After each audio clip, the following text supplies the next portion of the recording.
প্রিয় শিক্ষার্থী, সবাইকে শুভেচ্ছা। আমরা আজকে শুরু করতে যাচ্ছি পদার্থবিজ্ঞান দ্বিতীয় পত্রের অষ্টম অধ্যায়, আধুনিক পদার্থবিজ্ঞানের সূচনা। তো আধুনিক পদার্থবিজ্ঞান এই শব্দটা থেকেই, এই শব্দগুচ্ছ থেকেই বোঝা যাচ্ছে পদার্থবিজ্ঞান আসলে দুই ভাগে বিভক্ত। আমরা পদার্থবিজ্ঞানের 1900 সালের পূর্ববর্তী যে সূত্রগুলো, বিশেষ করে নিউটন এবং গ্যালিলিও সময়কাল থেকে 1900 সালের ঠিক আগ পর্যন্ত যে সূত্রগুলো, এগুলোকে আমরা চিরায়ত পদার্থবিজ্ঞানের অন্তর্ভুক্ত করি।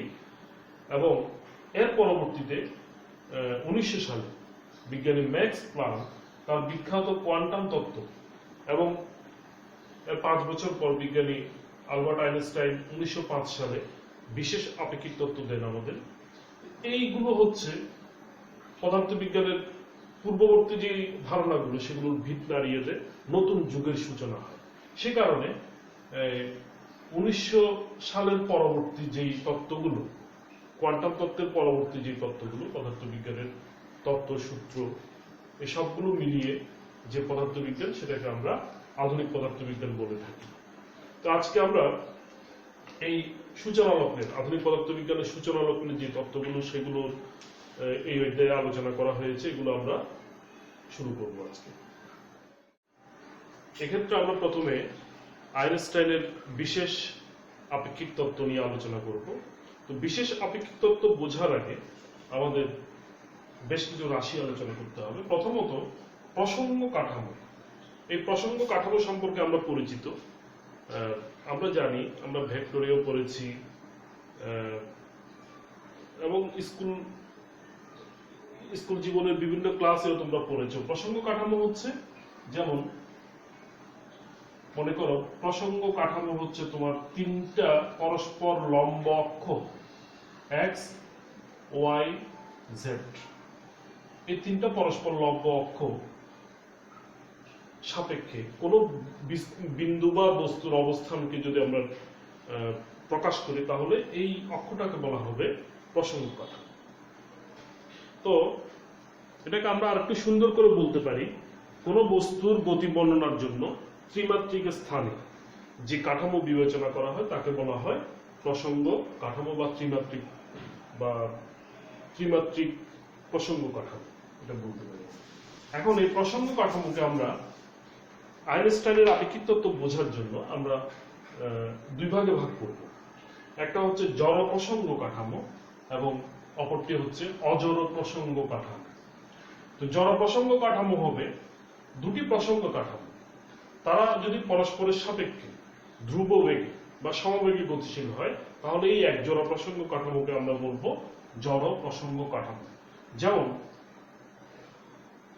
আমরা এখানে একটা প্রসঙ্গ কাঠামো ধরে নিই, এটাকে আমরা বলি এস কাঠামো। এস কাঠামো এক্স ওয়াই জেড তিনটা ধনাত্মক অক্ষ পরস্পরের সাপেক্ষে লম্বভাবে আছে।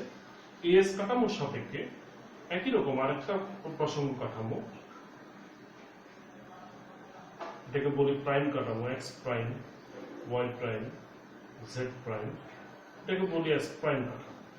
এই দুইটা হচ্ছে প্রসঙ্গ কাঠামো, কিন্তু এরা জড় প্রসঙ্গ কাঠামো তখনই হবে যখন এই এস প্রাইম কাঠামো এস কাঠামো সাপেক্ষে, মনে করি এক্স অক্ষ বরাবর ভি সমবেগে গতিশীল। দুটি কাঠামো যদি পরস্পরের সাপেক্ষে এভাবে ধ্রুববেগে যদি গতিশীল হয়, তখন এই এক জোড়া কাঠামোকে আমরা বলবো জড় প্রসঙ্গ কাঠামো। আবার যদি এই দুটি কাঠামো যদি সমবেগে গতিশীল না হয়,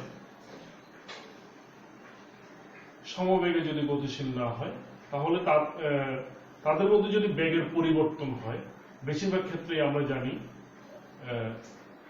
আমাদের পরিচিত যে কাঠামোগুলো, প্রতিদিন আমরা যে কাঠামোগুলো অর্জন করি বা ব্যবহার করি, এগুলো হচ্ছে আসলে অজড় প্রসঙ্গ কাঠামো। অজড় প্রসঙ্গ কাঠামোতে দুটি কাঠামো কখনোই পরস্পরের সাপেক্ষে ধ্রুববেগে না হয়ে সমত্বরণে গতিশীল হয়।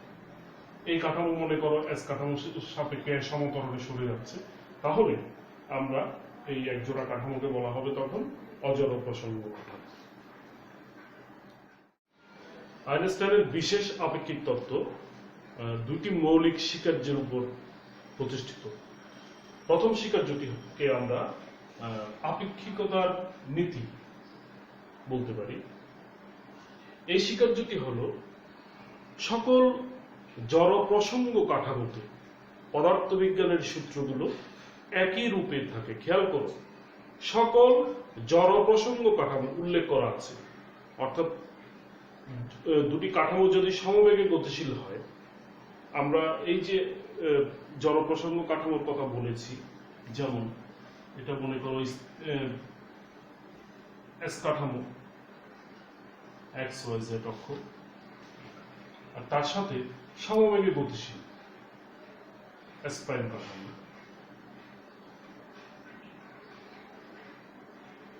এটা এক্স অক্ষ বরাবর ভি বেগে গতিশীল।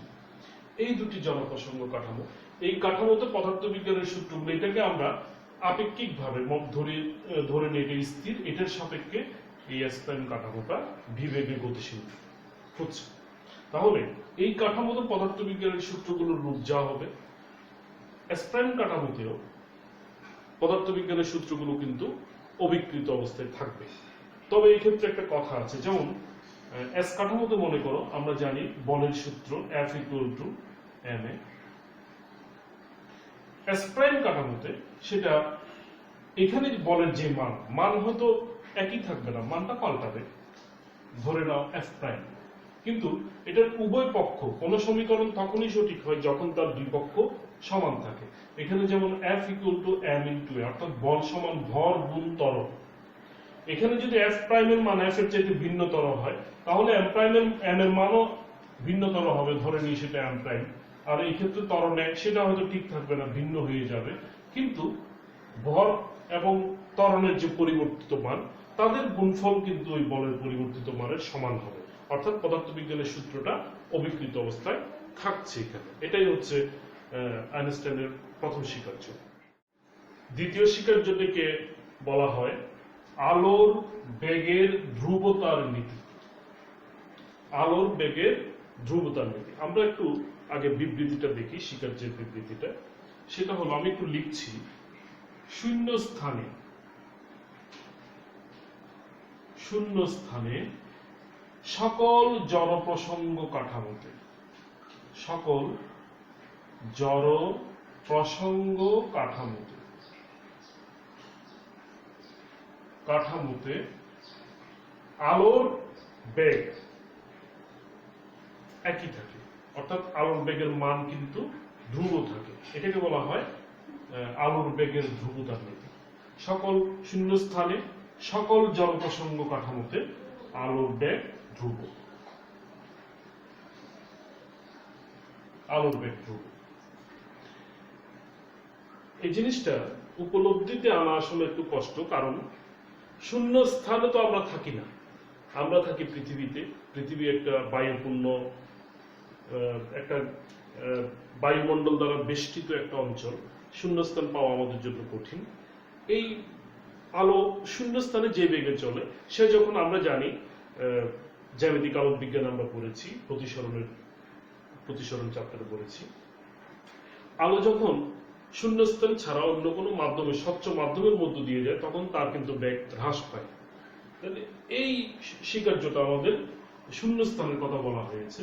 শূন্যস্থানে সকল জড় প্রসঙ্গ কাঠামো, অর্থাৎ স্থির এবং গতিশীল কাঠামো। আমরা জড় প্রসঙ্গ কাঠামো তো দেখলাম, একটি কাঠামোকে ধ্রুব ধরে বা স্থির ধরে তার সাপেক্ষে সমবেগে গতিশীল আরেকটি কাঠামোর কথা বলা আছে। এই উভয় কাঠামোতে কিন্তু আলোর বেগের মান ধ্রুব থাকবে। এটাকে আমরা আরেকটু যদি গাণিতিকভাবে ঠিকটা আমি প্রসঙ্গ কাঠামো একে একটু করে বলি। যেমন এই যে জড় কাঠামো, দুটি জড় প্রসঙ্গ কাঠামো আছে আমাদের, একটা এস কাঠামো এবং আরেকটা এস প্রাইম কাঠামো, ভি বেগে গতিশীল।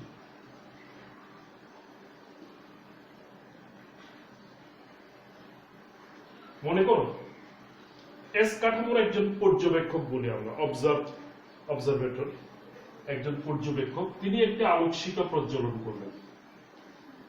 ধরো একটা ফাঁকা গুলি ছুড়লেন, তাহলে অন্ধকার রাতে একটা ফাঁকা গুলি ছুড়লেন। এস কাঠামো একজন, বা এই কাঠামোর সাপেক্ষে স্থির কাঠামোর একজন পর্যবেক্ষক, সে আলোকশিখার বেগ নির্ণয় করলেন উনি সি। এখন এই কাঠামোর পর্যবেক্ষক কিন্তু এই কাঠামোর সাপেক্ষে ভি বেগে গতিশীল, তাইলে তিনি যে গতিশীল সে কারণে তার পরিমাপকৃত মান হয়তো ভিন্ন হওয়ার কথা ছিল, কিন্তু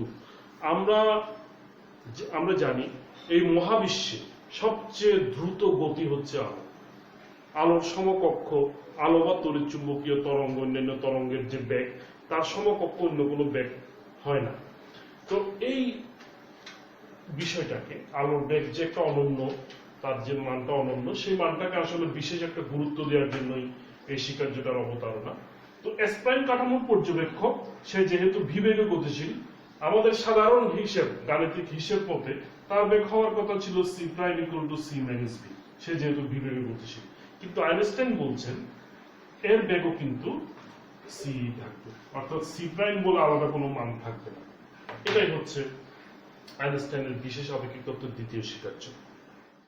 এখন এই যে দুটি জড়প্রসঙ্গ কাঠামো, একটি স্থির এবং গতিশীল কাঠামো, এদের মধ্যে এদের যে মানগুলো, তাদের মধ্যে সম্পর্ক স্থাপনের জন্য আমরা একটা রূপান্তর নিয়ে আলোচনা করব। রূপান্তর বলতে দুটি কাঠামোর মধ্যে সম্পর্ক স্থাপনের যে সূত্রগুলো।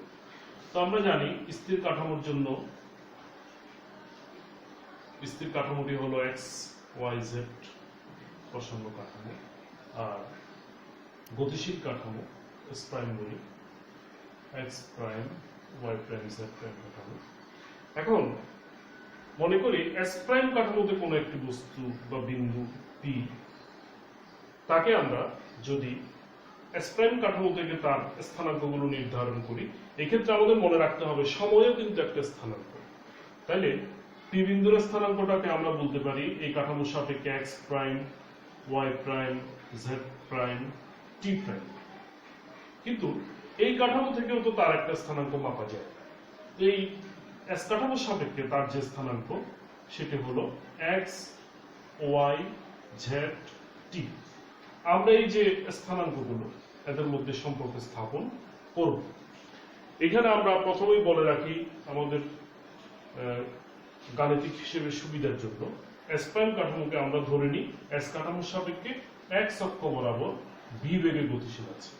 তাইলে তার স্থানাঙ্কের যে পরিবর্তনটা সেটা শুধু এক্স অক্ষ বরাবরই হচ্ছে। খেয়াল রাখবে ওয়াই এবং জেড অক্ষ বরাবর তার অবস্থানের কোনো পরিবর্তন হয়নি। তো এস প্রাইম কাঠামোর সাপেক্ষে পি বিন্দুর অবস্থান হলো এক্স প্রাইম, সেটা আমরা ওয়াই অক্ষ থেকে দূরত্ব, এই দূরত্ব দিয়ে আমরা চিহ্নিত করতে পারি, এটা এক্স প্রাইম। একইভাবে এস কাঠামো থেকে পি বিন্দুর যে অবস্থান সেটাকে আমরা এক্স দিয়ে প্রকাশ করেছি, সেটা এই ওয়াই স্থানাঙ্ক থেকে সেটা যদি দেখি তাহলে এটা হচ্ছে এক্স। এখন এই কাঠামোটা মানে এই এস কাঠামো থেকে আমরা যে সময়ে এর অবস্থান এক্স নির্ণয় করেছি, সেই সময় অর্থাৎ টি সময়ে এস প্রাইম কাঠামো এস থেকে দূরে সরে গেছে। যে দূরত্বটা দূরে সরে গেছে সেটা হচ্ছে কত? সে যেহেতু ভি বেগে দূরে সরে গেছে, তাহলে তার দূরত্ব হচ্ছে ভিটি। ভিটি পরিমাণ দূরে সরে গেছে। তাহলে আমরা এক্স এবং এক্স প্রাইমের মধ্যে একটা সম্পর্ক স্থাপন করতে পারি। আমরা এখানে দেখতে পাচ্ছি এক্স প্রাইম হচ্ছে ভিটির সাথে এক্স ইকুয়াল টু হচ্ছে ভিটির সাথে এক্স প্রাইম যোগ করলে আমরা যা পাই সেটা। তো এই ক্ষেত্রে আমরা লিখতে পারি x prime equal two x থেকে আমি ভিটি বাদ দিলে যে দূরত্বটা পাচ্ছি সেটা এক্স মাইনাস ভিটি। কিন্তু যেহেতু ওয়াই এবং জেড অক্ষের দিকে কোনো পরিবর্তন হয়নি, ফলে এই মানগুলো কিন্তু অপরিবর্তিত থাকবে। Y prime equal to y, z prime equal to z. এবং গ্যালিলীয় রূপান্তর অনুসারে আমাদের দৈনন্দিন অভিজ্ঞতা থেকে আমরা জানি এই কাঠামোটা সময় গণনার শুরুতে এখানে ছিল। তো টি সময় পরে এর হিসেবে টি সময় পরে সে এখানে আসছে, সেই সময়টা এই কাঠামোর হিসেবে হচ্ছে টি প্রাইম। তাহলে আমরা বলতে পারি টি প্রাইম ইকুয়াল টু টি। এই যে চারটা সূত্র, এগুলোকে বলা হয় গ্যালিলীয় রূপান্তর। এবং এদেরকে যদি আমরা সময়ের সাপেক্ষে ব্যবকরণ করি তাহলে এগুলোকে বলা হবে গ্যালিলীয় বেগ রূপান্তর। আমি একটু বেগ রূপান্তরটা বের করে দেখাই। তাহলে এই রাশিটাকে যদি আমরা সময়ের সাপেক্ষে যদি ডিফারেন্সিয়েশন করি আমরা পাবো dx প্রাইম বাই dt, সেটাকে আমরা vx প্রাইম বলি।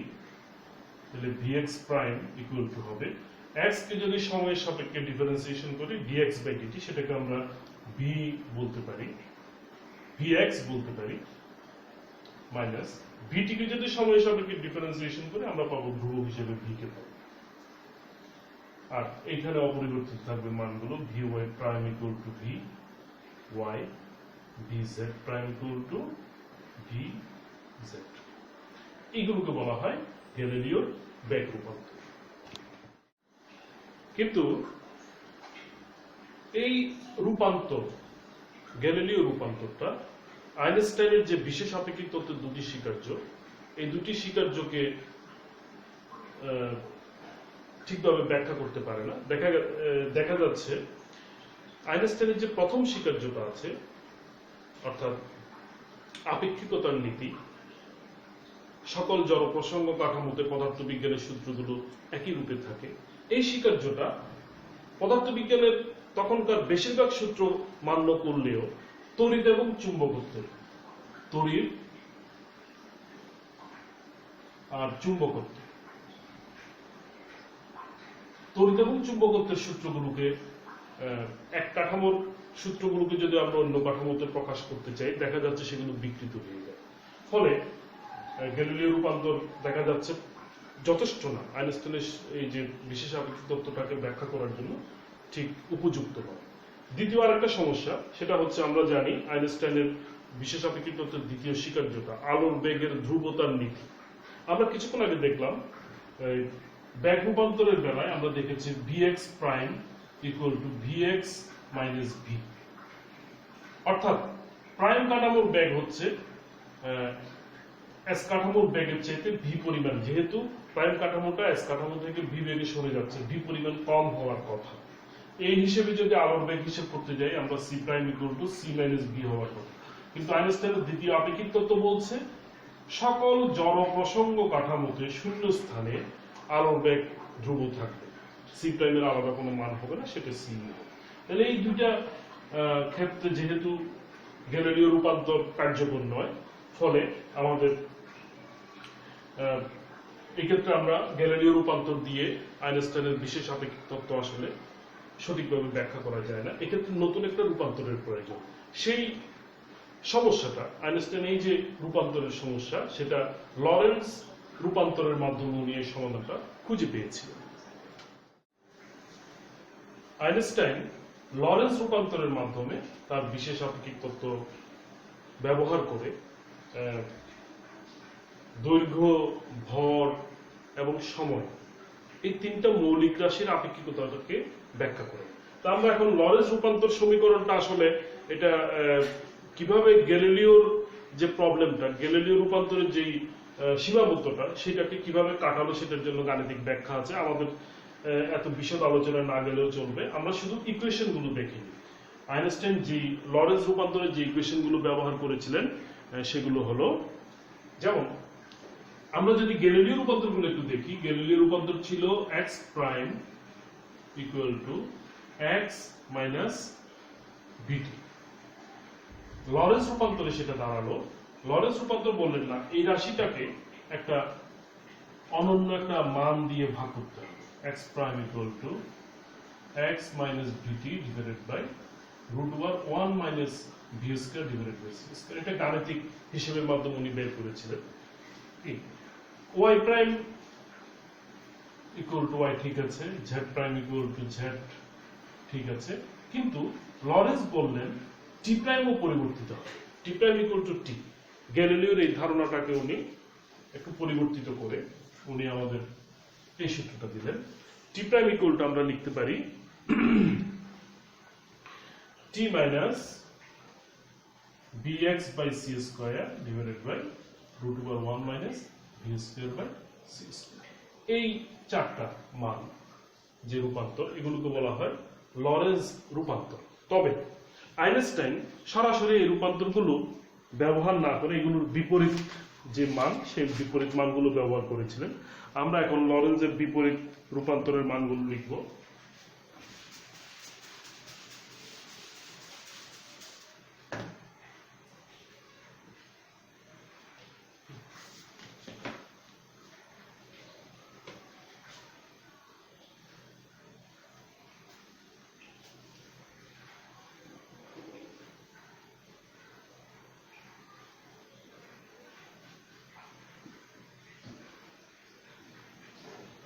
বিপরীত লরেন্জ রূপান্তর। এগুলো হচ্ছে আমরা লরেন্জ রূপান্তর ছিল x prime equal to x minus v to root over 1 minus v square by c, অর্থাৎ প্রাইম রাশিগুলোকে কিভাবে আমরা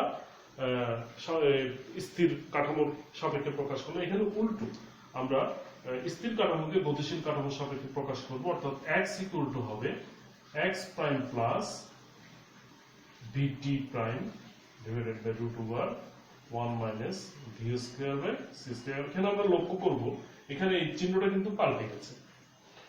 y ইকুয়াল টু হবে y prime, z equal to z prime, আর t ইকুয়াল টু হবে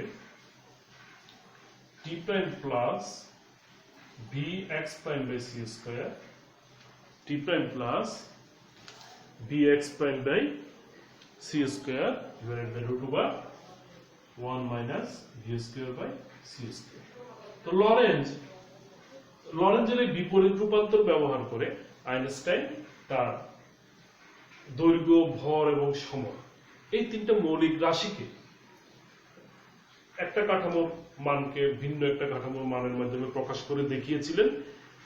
গ্যালিলিয়ান পদার্থবিজ্ঞান অর্থাৎ গ্যালিলিও নিউটনিয়ান পদার্থবিজ্ঞান অর্থাৎ যেটাকে আমরা চিরায়ত পদার্থবিজ্ঞান বলে থাকি, সেখানে আমরা দেখেছি দৈর্ঘ্য, ভর এবং সময় এগুলো ধ্রুব। মহাবিশ্বে যেখানেই যাই না কেন এগুলো ধ্রুব থাকে, কিন্তু আইনস্টাইন তার এই রূপান্তর সমীকরণগুলোর মাধ্যমে তার বিশেষ আপেক্ষিক তত্ত্ব ব্যবহার করে দেখিয়েছিলেন দৈর্ঘ্য, ভর এবং সময় ধ্রুব নয়, সেগুলো পরিবর্তিত হয়। এই যে তিনটা মৌলিক রাশির আপেক্ষিকতা, এগুলো আমরা পরবর্তী ক্লাসে আলোচনা করব। সবাইকে ধন্যবাদ।